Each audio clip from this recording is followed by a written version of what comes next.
नमस्कार, मैं हूं अनुराग चड्ढा। इनसाइड विद अनुराग में आपका स्वागत है। दोस्तों, 2027 के चुनावों से पहले अब भाजपा को ये डर सताने लगा है कि कहीं उनका ब्राह्मण वोटर छिटक कर कहीं विपक्ष के खेमे में ना चला जाए, क्योंकि लखनऊ में हुई उस एक ब्राह्मण सहभोज यानी डिनर मीटिंग को जिस तरह से हैंडल किया गया, उसने पार्टी के अंदर सुलग रही चिंगारी को बुझाने की बजाय उसमें पेट्रोल डालने का काम कर दिया है। जिस समाज को भाजपा अपनी रीढ़ की हड्डी मानता था, आज उसी समाज में यह मैसेज चला गया है कि ब्राह्मण को सिर्फ एक वोट बैंक समझती है भाजपा, सत्ता तक पहुंचने की सीढ़ी समझती है भाजपा। लेकिन जब बात सम्मान की आती है तो उन्हें अनुशासन का पाठ पढ़ाया जाने लगता है।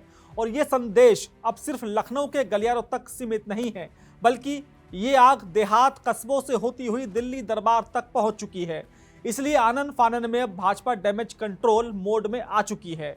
जो तेवर कल तक तल्ख थे वो अब नरम पड़ने लगे हैं और नाराज अपनों को मनाने के लिए पार्टी ने अपने सबसे अनुभवी सिपहसालार पूर्व प्रदेश अध्यक्ष रमापति राम त्रिपाठी को मैदान में उतार दिया है। अब सबसे बड़ा सवाल, आखिर रमापति राम त्रिपाठी ही क्यों? संगठन में तो और भी बड़े ब्राह्मण चेहरे हैं। डिप्टी सीएम ब्रजेश पाठक हैं, पूर्व डिप्टी सीएम दिनेश शर्मा हैं, फिर रमापति राम ही क्यों? राजनीति के जानकारों की बात माने तो वर्तमान प्रदेश अध्यक्ष पंकज चौधरी रमापति राम त्रिपाठी को अपना राजनीतिक मार्गदर्शक मानते हैं। पंकज चौधरी पूर्वांचल से आते हैं और रमापति राम त्रिपाठी वहां के सबसे वरिष्ठ नेताओं में से एक हैं। अगर रमापति राम विधायकों को समझाएंगे तो विधायकों को ये भरोसा होगा कि उनकी बात पंकज चौधरी तक सही तरीके से पहुंचेगी। वे दोनों पक्षों के बीच एक सेतु का काम कर सकते हैं। इतना ही नहीं, रमापति राम त्रिपाठी खुद यूपी भाजपा के अध्यक्ष रह चुके हैं। वे बखूबी जानते हैं कि संगठन सिर्फ आदेश से नहीं बल्कि समन्वय से चलता है। इसलिए ब्राह्मण विधायकों की मान मनोबल का दारोमदार त्रिपाठी के कंधों पर सौंपा गया है। कल यानी मंगलवार को रमापति राम त्रिपाठी ने देवरिया में भाजपा विधायक शलभ मणि त्रिपाठी से मुलाकात की। उनकी शलभ मणि से मुलाकात सिर्फ एक शिष्टाचार भेंट नहीं थी, बल्कि यह एक स्पष्ट संदेश था कि पार्टी तुम्हारी है, बात घर के अंदर ही सुलझाओ। शलभ मणि इस पूरे ब्राह्मण सहभोज प्रकरण की एक अहम कड़ी हैं। वे 23 दिसंबर को लखनऊ में हुई बैठक में भी शामिल हुए थे। चूंकि रमापति राम त्रिपाठी देवरिया के पूर्व सांसद रह चुके हैं, यानी लोकल कनेक्शन और व्यक्तिगत संबंधों का इस्तेमाल करके वे ब्राह्मण विधायकों की नाराजगी को दूर करने का काम कर रहे हैं। इतना ही नहीं, रमापति ने उन बाकी ब्राह्मण विधायकों में से भी फोन पर बात की जो उस समय सहभोज में शामिल थे और उन्हें संयम बरतने की सलाह दी है। उन्होंने आश्वासन दिया है कि पार्टी के मंच पर सभी की बात सुनी जाएगी। उन्होंने विधायकों को समझाया कि उन्हें प्रदेश अध्यक्ष पंकज चौधरी से बात करनी चाहिए, उनके सामने विषय रखना चाहिए। नए प्रदेश अध्यक्ष की नियुक्ति नई हुई है, उनसे बातचीत किए बगैर इस तरह बैठक करना उचित नहीं है। सूत्रों के मुताबिक उन्होंने भरोसा दिलाया कि पंकज चौधरी सभी की बात सुनेंगे और जो भी समस्या होगी उसका समाधान करेंगे। लेकिन दोस्तों, सवाल ये भी है कि क्या सिर्फ रमापति राम त्रिपाठी के समझाने से बात बन जाएगी? क्योंकि ब्राह्मण विधायकों का गुस्सा चेतावनी पर नहीं है, उनका गुस्सा भाजपा के उस दोहरे मापदंड पर है जो पिछले कुछ महीनों में साफ तौर पर दिखाई दे रहा है। जब क्षत्रिय विधायकों ने कुटुंब परिवार के नाम पर दो बार बैठकें की, तब संगठन ने उन्हें कोई नोटिस जारी नहीं किया, कोई चेतावनी नहीं दी। पूर्व सांसद राजवीर सिंह राजू भैया ने लोध समाज का बड़ा सम्मेलन किया, समाज की आवाज बुलंद करने का काम किया, तब भी अनुशासन की दुहाई नहीं दी गई। कुर्मी बौद्धिक विचार मंच के बैनर तले कुर्मी विधायक जुटे, नेतृत्व की मांग उठी, तब भी दिल्ली से लेकर लखनऊ तक सब शांत रहे।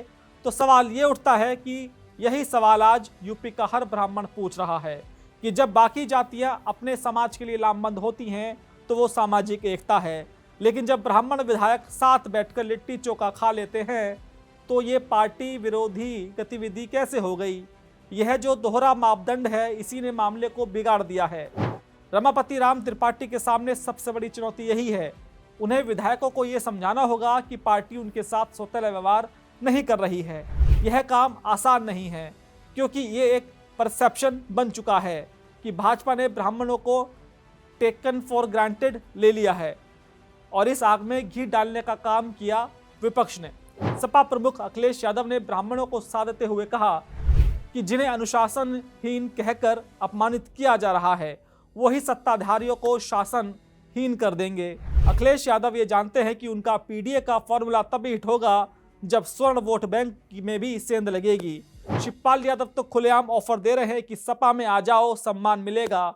उधर कांग्रेस के अजय राय, जो खुद भूमिहार ब्राह्मण समाज से ताल्लुक रखते हैं, वे भी ब्राह्मण अस्मिता का इसे मुद्दा बना रहे हैं। ऐसे में अगर रमापति राम त्रिपाठी इस आग को बुझाने में नाकाम रहे तो ये चिंगारी 2027 में भाजपा के लिए जंगल में आग की तरह बन सकती है। भाजपा के अंदर भी इस मुद्दे पर दो फाड़ नजर आ रहे हैं जो इस संकट की गहराई को बयां करते हैं। एक तरफ संगठन के लोग हैं जो डंडा चला रहे हैं, दूसरी तरफ सरकार के मंत्री और पुराने नेता हैं जो विधायकों के साथ खड़े हैं। डिप्टी सीएम केशव प्रसाद मौर्य का बयान बहुत कुछ कहता है। उन्होंने कहा कि चश्मा गलत है लेकिन उद्देश्य गलत नहीं, यानी वो मान रहे हैं कि विधायकों की मंशा गलत नहीं थी। ब्रजभूषण शरण सिंह, जो अपनी बेबाकी के लिए जाने जाते हैं, उन्होंने साफ कह दिया कि मैं इसे गलत नहीं मानता, जो मानता है वो माने। मंत्री सुनील शर्मा और धर्मवीर प्रजापति ने भी बचाव किया है। यह विरोधाभास बताता है कि पार्टी के अंदर भी सब कुछ ठीक नहीं है। फिलहाल रमापति राम त्रिपाठी की एंट्री ने इतना जरूर कर दिया है कि मामला सड़क से हटकर वापस बंद कमरे की तरफ बातचीत पर आ गया है। लेकिन 2027 तक भाजपा को ये रहीम का पाठ जरूर याद रखना होगा कि रूठे सुजन मनाइए जो रूठे 100 बार, लेकिन अगर वोटर रूठ गया तो मनाने का मौका भी नहीं मिलता। निष्कर्ष के तौर पर देखें तो यह पूरा प्रकरण भाजपा के लिए एक बहुत बड़ा सबक है। एक छोटी सी चिंगारी जिसे प्यार से बुझाया जा सकता था, उसे अनुशासन की हवा देकर और भड़का दिया गया।